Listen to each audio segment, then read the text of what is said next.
नमस्कार विद्यार्थी मित्रांनो, ABK स्मार्ट स्टडी या आपल्या यूट्यूब चॅनलवरती तुम्हा सर्वांचे हार्दिक स्वागत आहे। तर मित्रांनो, आपले तलाठी भरती 2019चे पेपर चालू आहेत। तर त्यामधील आपला 25 जुलै 2019चा दुपारच्या 2:30च्या सत्रातील आपला पेपर चालू आहे।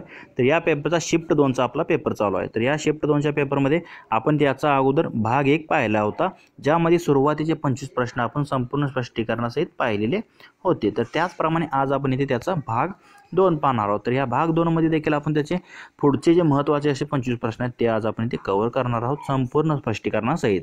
तर आगामी येणाऱ्या तलाठी भरतीमध्ये तुम्हाला याचा फायदा होऊ शकतो, त्यामुळे तुम्ही हा व्हिडिओ स्किप न करता पूर्ण पहा। जे कोणी तुमचे मित्र तलाठी भरती तयारी करत आहेत त्यांना देखील शेअर करा। चला तर आता वेळ न घालवता आपण डायरेक्ट प्रश्नांकडे वळूयात। पाहूया आजच्या या आपल्या भाग 2 मधील प्रश्न पहिला। तर प्रश्न पहिला काय आहे? 50 संख्यांची सरासरी 38 आहे। जर 45 आणि 55 या दोन संख्या काढून टाकल्या तर उर्वरित संख्यांची सरासरी काय असेल? तर आता एकूण किती संख्या आहेत? 50 आहेत, त्यांची सरासरी दिली आहे 38। तर आता एकूण संख्येची बेरीज यावरून आपल्याला मिळेल।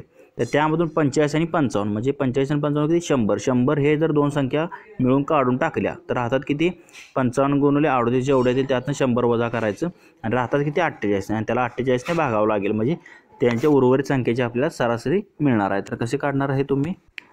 तर आता इथे काय दिलेलं आहे? 50 संख्यांची सरासरी दिलेली आहे 38 आहे। मग 50 संख्येची बेरीज काय असणार आहे? सरासरी गुणिले एकूण संख्या, म्हणजे 38 गुणिले 50 म्हणजे 1900 रुपये। ही काय असणार आहे? 1900 ही काय असणार आहे? तर दिलेल्या संख्येची बेरीज असणार आहे 1900। आता त्यामध्ये 45 व 55 या दोन संख्या काढल्या। मग आता 50 होत्या, त्यामधून दोन गेले, राहिले की ते 48 आणि दोन संख्येची बेरीज किती आहे? ह्या 1900 एकूण संख्येची बेरीज वजा ह्या दोन संख्या जर वजा केल्या 45 आणि 55 मग किती? 100। म्हणजे 1900 वजा 100 जर वजा केलं तर राहतं किती? 1800 आणि राहिल्या संख्या किती? 48। म्हणजे 48 संख्यांची बेरीज तुम्हाला मिळाली 1800 आहे। मग उर्वरित संख्यांची सरासरी काय असणार आहे? म्हणजे 48 संख्येची सरासरी काय? एकूण संख्याची बेरीज 1800 भागिले एकूण संख्या 48। मग 48 भागिले 1800 भागिले 48 जर केलं तर ते किती येतं? 37.5 येतं। म्हणजे 37.5 ही आपली सरासरी असेल 48 संख्यांची। तर इथे पर्याय क्रमांक 1 मध्येच दिलेला आहे 37.5 आपली त्या उर्वरित संख्यांची सरासरी असणार आहे। पुढील प्रश्न, योग्य पर्यायाची निवड करा। दुकानदार साड्या, तर काय आपण म्हणतो? विकतो म्हणतो किंवा विकतात म्हणतो। दुकानदार आता एक साड्या असेल तर विकतो, मग दुकानदार साड्या अनेक साड्या आहेत, मग अनेक साड्या ते विकतात असं आपण म्हणणार। म्हणजे दुकानदार साड्या विकतात, ऑप्शन ए जे आहे ते आपलं आन्सर असेल। पुढील प्रश्न, दिलेल्या शब्द गटातून विरुद्धार्थी शब्द ओळखा। तर विरुद्धार्थी शब्दावर आहे आपण मागच्या व्हिडिओमध्ये समानार्थी शब्द पाहिला होता। तर प्रपंच, आता प्रपंच कसा असतो? प्रपंच म्हणजे संसार म्हणतो। गबाळा, गबाळाच्या विरुद्ध आपण काय म्हणतो? त्याच्या म्हणजे चांगला किंवा नीटनेटका म्हणतो। म्हणजे गबाळाच्या विरुद्धार्थी नीटनेटका, व्यवस्थित म्हणतो। म्हणजे प्रपंच कसा असतो? गबाळा आणि विरुद्धार्थी त्याच्या नीटनेटका हा शब्द येईल। ऑप्शन बी आहे ते आपलं आन्सर येईल। पुढील प्रश्न, रिकाम्या जागी योग्य संख्या निवडून शृंखला पूर्ण करा। तर आता इथे काय? या प्रकारे एक शृंखला दिलेली आहे, रिकाम्या जागी काय आहे ते आपल्याला भरायचं आहे। तर 5, 6, 16 टिंब टिंब परत 244 आणि पुढे 1245 दिले। तर इथे काय केलंय? पहिली संख्या गुणिले 1 केलंय, अधिक जेवढ्यानं गुणले त्याचा वर्ग केला। म्हणजे पहिल्यांदा 5 गुणिले 1 केले, 5 अधिक 1चा वर्ग 1 म्हणजे पुढे 6 आलंय। त्याप्रमाणे परत काय केले? 6 गुणिले, आता इथे गुणिले 1 केलं तर इथे 2 केले, 6 गुणिले 12 अधिक 2चा वर्ग 4, 12 आणि 4 इथे पुढे 16 दिलेला आहे। त्याप्रमाणे पुढे 16 काय करणार? आता 16 गुणिले 3 अधिक 3चा वर्ग करणार। 16 त्रिक 48 अधिक 3चा वर्ग किती पुढे येणार? अधिक 3चा वर्ग 9, म्हणजे 48 9 57 येणार। इथे रिकाम्या जागी 57 यायला पाहिजे। परत आपण पुढे काय करणार? 57 गुणिले 4 करणार, अधिक 4चा वर्ग करणार। म्हणजे 57 गुणिले 4 जर केलं तर 228 येतं आणि त्यात अधिक 4चा वर्ग 16 केलं तर 244 येतं। म्हणजे आपल्या आन्सर काय असणार इथे? योग्य संख्या 57 यायला पाहिजे। तर ऑप्शन सी मध्ये दिलेली आहे, तेच आपलं आन्सर असेल। पुढील प्रश्न, खालीलपैकी कोणत्या राज्याचा विधानसभेच्या निवडणुका या सार्वत्रिक निवडणुका 2019 सोबतच आयोजित केल्या जाणार आहे नाहीत म्हटले? तर आता आंध्र प्रदेशच्या केल्या होत्या 2019च्या ज्या केंद्राच्या ज्या निवडणुका झाल्या त्याबरोबर विधानसभेच्या आंध्र प्रदेशच्या झालत्या, ओडिसाच्या झालत्या आणि सिक्कीम राज्याच्या झालत्या। पण बिहार राज्याच्या ज्या निवडणुका होत्या तर त्या 2019च्या सार्वत्रिक निवडणुका झाल्या, त्यासोबत आयोजित केल्या जाणार नाहीत बिहारच्या। म्हणजे त्यावेळचा करंट अफेअरचा प्रश्न होता। ऑप्शन सी जे आहे ते आपलं आन्सर असेल। तर आपल्या महाराष्ट्राच्या झालत्या का त्यावेळेस? तर झालत्या 2019ला आपल्या महाराष्ट्राच्या देखील निवडणुका झालत्या, हे लक्षात ठेवा। म्हणजे बिहारच्या झाल्या नव्हत्या त्यावेळेस। पुढील प्रश्न पाहूयात, खालीलपैकी कोणत्या महिन्याच्या पहिल्या आठवड्यामध्ये दरवर्षी वन्यजीव सप्ताह पाळला जातो? तर वन्यजीव सप्ताह लक्षात ठेवा, तर कधी पाळला जातो वन्यजीव सप्ताह? तर ऑक्टोबरचा जो पहिला आठवडा असतो तर त्या ऑक्टोबरच्या पहिल्या आठवड्यामध्ये वन्यजीव सप्ताह पाळला जातो. कधी? ऑक्टोबर. आणि सध्याला जो ऑगस्ट महिना चालू आहे तर ह्या ऑगस्ट महिन्यात जो पहिला आठवडा आहे तर तो महसूल आठवडा म्हणून सप्ताह म्हणून पाळला जात आहे आपल्या महाराष्ट्रामध्ये. ऑगस्टचा पहिला आठवडा हे देखील लक्षात ठेवा. आणि ऑक्टोबरमध्ये दरवर्षी आपण वन्यजीव सप्ताह पाळतो. म्हणजे दरवर्षी पहिल्या आठवड्यामध्ये ऑक्टोबरच्या आपण काय करतो तर वन्यजीव सप्ताह पाळतो. हे देखील लक्षात ठेवा. ऑप्शन ए जे ऑक्टोबर ते आपलं आन्सर असतं. तर वनरक्षक जी भरती देत आहेत त्यांच्यासाठी देखील हा महत्त्वाचा प्रश्न आहे. वन्यजीव सप्ताह कधी पाळला जातो? तर ऑक्टोबर महिन्याच्या सुरुवातीच्या पहिल्या आठवड्यामध्ये दरवर्षी. पुढील प्रश्न, choose the correct form of verb for the given sentence. मी खालील वाक्यासाठी योग्य आपल्याला क्रियापदाचा वापर करायचा आहे. तर काय दिले? I can not dash my car out because the engine dash वर. आता इथे काय तर सध्याची परिस्थिती त्याची कॅन नॉट आलं इथे. तर कॅन नॉट नंतर आपण काय वापरतो तर क्रियापदाचं पहिलं रूप वापरतो. त्याला यस किंवा यस प्रत्यय लागत नसतो. म्हणजे I can not take my car out. मी माझी कार बाहेर घेऊ शकत नाही म्हणतो. Because the engine doesn't work. Engine काय डझंट वर्क म्हणतो. इंजिन काम करत नाही आहे म्हणतो. म्हणजे आय कॅन नॉट इथे आता टेकला लागला नाही म्हणून पुढे डझंट येणार आहे. म्हणजे I can not take my car out because the engine does not work. मग इथे टेक आणि डझंट हे योग्य जे आहे तर इथे वर्ब येणार आहेत. म्हणजे I can not take my car out because the engine does not work. म्हणजे इंजिन काम करत नसल्याने मी माझी कार बाहेर गावू शकत नाही. पुढील प्रश्न, choose the appropriate articles for the given sentence. आता इथे आर्टिकलवर प्रश्न आहे. तर इथे खाली एक वाक्य दिलेलं आहे. काय दिले तर इन 1929 म्हणजे 1929 फ्लेमिंग रोट म्हणजे Alexander Fleming wrote dash a report. म्हणजे काय त्याने एक रिपोर्ट लिहिला, अहवाल तयार केला. रिपोर्ट म्हणजे तो सायंटिस्ट होता. अ report of his laboratory experiment. ज्याने काय जे लायब्ररी एक्सपेरिमेंट केले त्याचा त्याने अहवाल तयार केला 1929 प्रेझेंटेड इड ॲट. म्हणजे त्याने कुठे तो प्रेझेंट केला तर त्याने ॲट अ म्हणतो. म्हणजे presented at a medical meeting. म्हणजे मेडिकलची जी मिटिंग असते तिथे त्यानं तो अहवाल त्याने प्रेझेंट केला म्हणजे दाखवला सर्वांना. And had it printed in dash medical journal. म्हणजे काय म्हणतो had it printed in medical journal. तर इथे इन नंतर आता इथे आर्टिकल आपण घेणार नाही कारण इथे अगोदरच अँड वापरले आणि and had it printed in medical journals. म्हणजे इथे काय आणि परत नो आर्टिकल येणार याप्रमाणे. पहिल्यांदा आर्टिकल येणार, परत येईल आणि शेवटी नो आर्टिकल रिक्वायर्ड येणार. म्हणजे in 1929 Fleming wrote a report of his laboratory experiment presented it at a medical meeting and had it printed in medical journals. याप्रमाणे हे येणार. ऑप्शन डी मध्ये दिलेला आहे आणि नो आर्टिकल हे योग्य आर्टिकल्स येतील इथे. पुढील प्रश्न, जर अंतरवेळ आलेख हा वक्राकार असेल तर ती वस्तू टिंब म्हणजे कशी दिसते? म्हणजे अंतर वेळ आलेख, अंतर आणि वेळेचा जो आलेख जर वक्राकार असेल तर ती वस्तू कशी असमान वेगाने चालते. म्हणजे अंतर आणि वेळेचा जो आलेख आहे. मग आता आलेख कसा काढतो आपण याप्रमाणे काढतो. म्हणजे इकडे डिस्टन्स म्हणजे अंतर म्हणणार आणि इकडे टाईम म्हणणार. म्हणजे अंतर आणि वेळचा जो आलेख आहे तर तो वक्राकार म्हणजे कसाही जात असेल तर त्याला आपण काय म्हणतो तर ती वस्तू काय तर वर्तुळाकार म्हणजे ती एक समान वेगाने चालते काय तर ती नाही, तर ती असमान वेगाने चालते वस्तू. म्हणजे समान वेगाने चालण्यासाठी तो आलेख कसा पाहिजे होता तर याप्रमाणे आलेख यायला पाहिजे. कॉन्स्टंट असेल तर तो समान वेग असेल, कॉन्स्टंट नसेल तर तो असमान वेगाने चालते. म्हणजे अंतर जर वेग आलेख हा वक्राकार असेल तर ती वस्तू असमान वेगाने चालते असे आपण म्हणू शकतो. म्हणजे ऑप्शन बी जे आहे ते आपलं आन्सर असेल. तसंच मित्रांनो तुम्हाला जर याची PDF हवी असेल तर आपले टेलिग्राम चॅनलसुद्धा आहे. त्याची लिंक जी आहे आपण डिस्क्रिप्शन बॉक्समध्ये दिलेली आहे. तिथे तुम्ही टेलिग्राम चॅनल जॉईन करून याची PDF मिळवू शकता. तर इथे काय दिले, choose the option that has not been punctuated correctly. मी खाली हे म्हणजे पंक्च्युएशनचा वापर जे न केलेलं योग्य न केलेलं वाक्य आपल्याला ओळखायचं आहे. आता इथे काय दिलं आहे, I always have a hard time getting up in the morning. तर इथे काय योग्य वापर केलेला आहे, सरळ वाक्य दिलेलं आहे म्हणजे विधानार्थी वाक्य. I always have a hard time getting up in the morning. मग हे तर हे योग्य केलेलं आहे वापर. त्यानंतर दुसरं काय वी टूक. तर आता वी टूक नंतर इथे आता इथे डबल हे चिन्ह डबल सेमिकोलॉन वापरलेलं आहे. डबल जे एखादी लिस्ट बनवण्यासाठी आपण वापरतो. मग वी टूक नंतर इथे यायला नाही पाहिजे, फक्त इथे काहीच आलं नाही पाहिजे. मग इथे जे स्वल्प इथे जे दिले तर ते चुकीचं आहे. म्हणजे अ टेंट नंतर हे कूलर नंतर स्वल्पविराम येईल पण अँड अ स्लिपिंग बॅग. म्हणजे इथे बाकीचं वाक्य बरोबर आहे पण इथे हे दोन टिंब चुकीचे आहेत, तिथे येणार नाहीत ते. म्हणजे ऑप्शन बी जे आहे तर ते आपण म्हणू शकतो ते नॉट पंक्च्युएटेड करेक्टली, ते आपलं आन्सर असणार आहे. सी मध्ये काय the fog was as thick as potato soap. म्हणजे इथे फॉग कसा एकदम थिक होता पोटॅटो सोपपेक्षा. म्हणजे हे जे आहे तर योग्य साधं विधानार्थी वाक्य हे बरोबर आहे पंक्च्युएटेड. आणि डी देखील तुम्ही पाहू शकता, हे देखील बरोबर आहे. Sarah bought 3 new pairs of shoes even though she had put her on a tight budget just last week. म्हणजे हे देखील वाक्य जे आहे ते योग्य आहे विरामचिन्हानुसार. फक्त ऑप्शन बी जे आहे ते आपलं आन्सर असेल ते चुकीचं दिलेलं आहे, तरी ते यामुळे ते चुकीचं होतं. पुढील प्रश्न, तर आता हा काय आहे, अव्ययावरती प्रश्न आहे. म्हणजे व्यतिरिक्त हे कोणत्या प्रकारचं अव्यय आहे. तर व्यतिरिक्त, व्यतिरेकच्या शिवाय हे कशामध्ये येतं, ते व्यतिरेक वाचक म्हणजे कशाचा प्रकार आहे, तर तो शब्दयोगी अव्ययाचा प्रकार आहे. त्यातला कोणता, व्यतिरेक वाचक. म्हणजे व्यतिरिक्त हे जे आहे तर हे कशामध्ये येतं, ते शब्दयोगी अव्ययामध्ये येतं. म्हणजे व्यतिरेक वाचक शब्दयोगी अव्ययाचा तो प्रकार आहे. म्हणजे यामध्ये अजून शिवाय, खेरीज, वाचून, व्यतिरिक्त, विना हे येतात. त्याप्रमाणे कव्यलवाचक म्हणजे मात्र, पण, फक्त. त्याप्रमाणे साहचर्यवाचक म्हणजे संज्ञे, बरोबर, सह, सकट हे साहचर्यवाचकमध्ये येतात. म्हणजे हे सर्व काय तर शब्दयोगी अव्ययाचे प्रकार आहे व्यतिरिक्त. पुढील प्रश्न, पुढील वाक्यात किती विशेषणे आहेत ते ओळखा. म्हणजे विशेषणांचा किती वापर केलेला आहे खालील वाक्यामध्ये. एवढ्या चहासाठी. आता चहा हे काय नाम आहे, त्याच्याबद्दल विशेष माहिती काय सांगते, एवढा.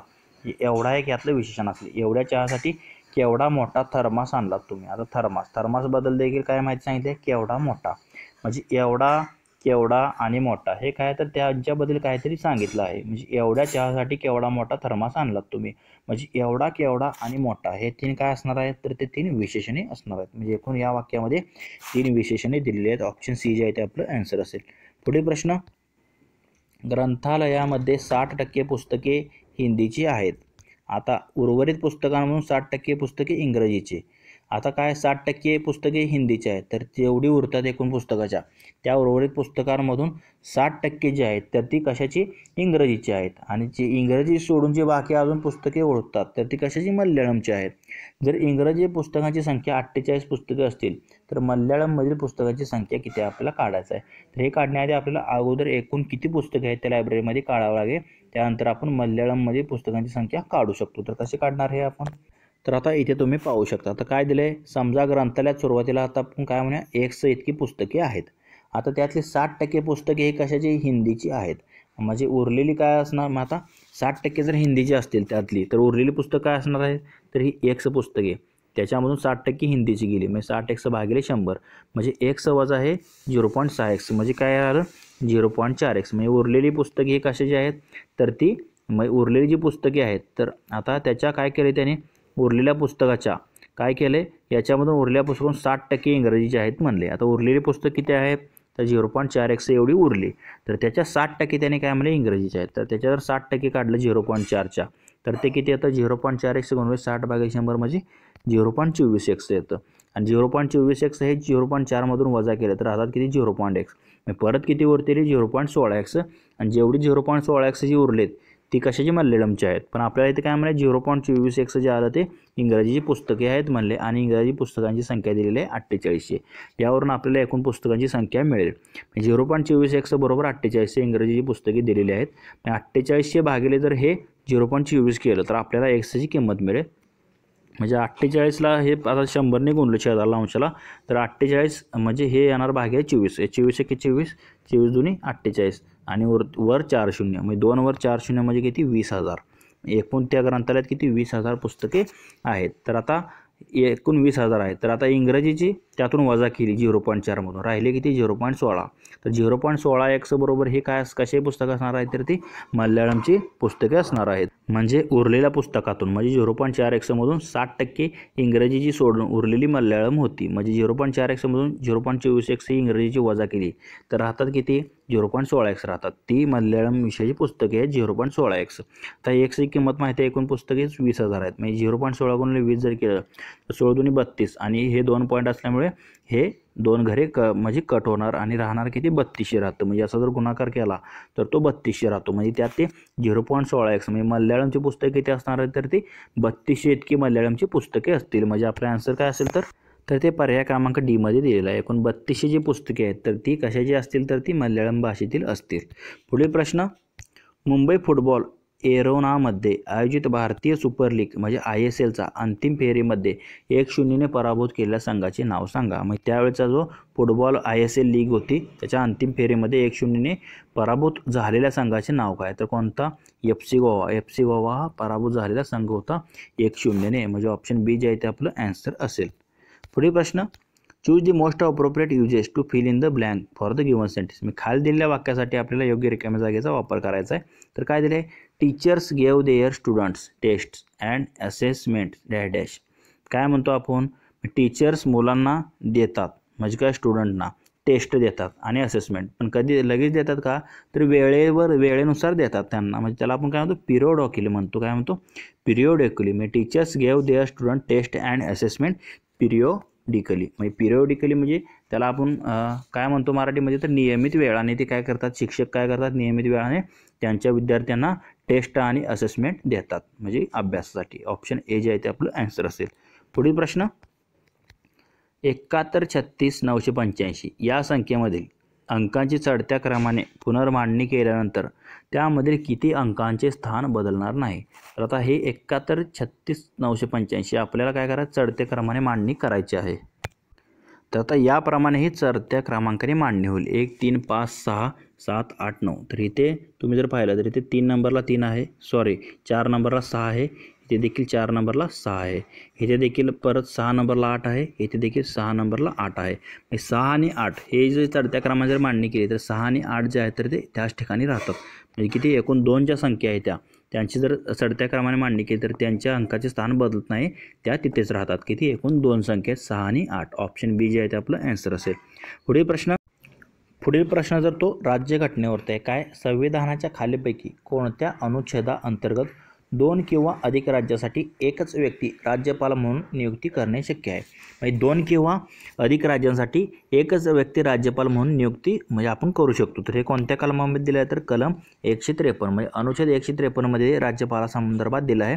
म्हणजे तो राज्यपाल जो आहे तर तो 2 किंवा अधिक राज्यासाठी असू शकतो. हे कलम 153 मध्ये दिलेलं आहे. म्हणजे ऑप्शन ए जे आहे ते आपला आन्सर असेल, अनुच्छेद 153. पुढील प्रश्न, ग्रेटर मुंबई महानगरपालिका MCGM ची अध्यक्षा म्हणून सेवा देण्यासाठी खालीपैकी कोण पहिला महिला नगरसेवका बनले आहे? तर पहिली महिला नगरसेवका म्हटलेली आहे ग्रेटर मुंबई महानगरपालिकेची तर तृणा विश्वासराव. तर तृणा विश्वासराव जे आहेत तर या ग्रेटर मुंबई महानगरपालिका म्हणजे MGCM ची अध्यक्षा म्हणून सेवा देण्यासाठी खालीपैकी पहिली नगरसेविका बनलेली आहे तृष्णा विश्वासराव. ऑप्शन बी आपलं आन्सर असेल. त्यावेळेचा करंट अफेअरचा प्रश्न होता. Choose the option that has the correct spelling for the missing word in the given sentence. मी खाली दिलेल्या वाक्यासाठी जो शब्द राहिलेला आहे रिकाम्या जागी त्याचं करेक्ट स्पेलिंग सहित आपल्याला तो भरायचा आहे. तर इथे काय दिले? The mouse ate the dash dash which was kept on the table. आणि त्या टेबलवर काहीतरी ठेवलं होतं ते त्या उंदराने खाऊन टाकले म्हणतो. आता चीज खाल्लं. चीज माहिती आहे तुम्हाला सर्वांना माहीत असेल. तर पिझ्झा वगैरे खाता त्यावर चीज टाकलेलं जातं. त्या चीज स्पेलिंग काय असतं? CHEESE. हे त्या चीजचं स्पेलिंग काय असतं? CHEESE. म्हणजे the mouse ate the cheese which was kept on the table. Cheese म्हणजे काय? दुधापासून बनवलेला तो एक पदार्थ असतो पांढरा, त्याला चीज म्हणतो आपण. म्हणजे the mouse ate the cheese which was kept on the table. Cheese म्हणजे ऑप्शन CHEESE हे येणार, तिथे योग्य त्याचं स्पेलिंग असणार. पुढील प्रश्न, पुढील वाक्याचा प्रकार ओळखा. मी नाटकात काम करणार आहे. तर हे कसं आहे? तर हे होकारार्थी वाक्य आहे. मी नाटकात काम करणार आहे. मी साधं म्हणजे विधानार्थी वाक्य त्यालाच किंवा आपण होकारार्थी म्हणतो वाक्य. मी साधं होकारार्थी वाक्य आहे. मी नाटकात काम करणार आहे. यातून होकार दर्शवला आहे त्यांनी. मी नाटकात काम करणार आहे हे कसं आहे? होकारार्थी वाक्य असेल. मी विधानार्थी वाक्याचे जे प्रकार पडतात होकारार्थी नकारार्थी, त्यातलं ते होकारार्थी वाक्याचा प्रकार आहे हा. पुढील प्रश्न, मार्च 2021 मध्ये खालीपैकी माजी RBI गव्हर्नरला यशवंतराव चव्हाण राष्ट्रीय पुरस्कार प्रदान करण्यात आला होता. म्हणजे 2019ला म्हणजे माजी RBI गव्हर्नर कोण होते? तर रघुराम राजन. ह्या रघुराम राजन यांना राष्ट्रीय पुरस्कार प्रदान करण्यात आलेला होता. म्हणजे RBI गव्हर्नर होते ते यशवंतराव चव्हाण. त्यांच्यानंतर उर्जित पटेल झाले. आता सध्याला जे आहे तर शक्तिकांत दास हे RBIचे गव्हर्नर. हे लक्षात ठेवा. कोण? शक्तिकांत दास हे सध्याचे गव्हर्नर RBIचे, हे लक्षात ठेवा. पुढील प्रश्न, दिलेल्या काळात परिवर्तन करण्यासाठी योग्य पर्याय निवडा. तर आता इथे वाक्य काय दिले आहे, आजी श्रेयाला गोष्ट सांगत आहे, म्हणजे आजी श्रेयाला गोष्ट सांगत आहे. मग हे कसं आहे, वर्तमान काळातलं वाक्य, हे आपल्याला भविष्य काळात करायचं. तर आपण काय म्हणतो, सांगेल, म्हणजे आई श्रेयाला गोष्ट सांगेल, म्हणजे हे कशात होतं, भविष्य काळात होतं. म्हणजे आई श्रेयाला गोष्ट सांगत आहे, तर हे भविष्य काळात कसं होणार, आई श्रेयाला गोष्ट सांगेल. मी साधा भविष्य काळात करायचं होतं, आई श्रेयाला गोष्ट सांगेल, म्हणजे ऑप्शन बी जे आहे ते हे भविष्य काळातील वाक्य येईल. पुढील प्रश्न, तर ते सांगत असेल असं देखील होतं, सांगत असेल म्हणजे सांगत असेल भविष्यात, हे देखील म्हणजे दोन्हीपैकी उत्तर एक येऊ शकतं, सांगेल किंवा सांगत असेल. तर इथे कोणता काळ त्याने असं स्पेसिफिक दिलेलं नाही, त्यामुळे दोन्ही उत्तरे येऊ शकतात. पुढील प्रश्न, टिंब वर्षामध्ये ब्रिटिशांनी निजाम आणि मराठांसोबत टिपू सुलतान विरुद्ध त्रिपक्षीय गठबंधन पूर्ण केले होते. म्हणजे कोणी ब्रिटिशांनी निजाम आणि मराठ्यांसोबत टिपू सुलतान विरुद्ध, म्हणजे टिपू सुलतानला हरवण्यासाठी त्याने त्रिपक्षीय गठबंधन एकत्रित आले होते, मराठा, ब्रिटिश आणि निजाम. तर कधी, तर 1789मध्ये. कधी, 1789मध्ये. आणि 1799मध्ये टिपू सुलतानचा म्हणजे तो हरला होता युद्ध लढ्यात, तो मरण पावला होता 1799च्या श्रीरंगपट्टमच्या लढाईत.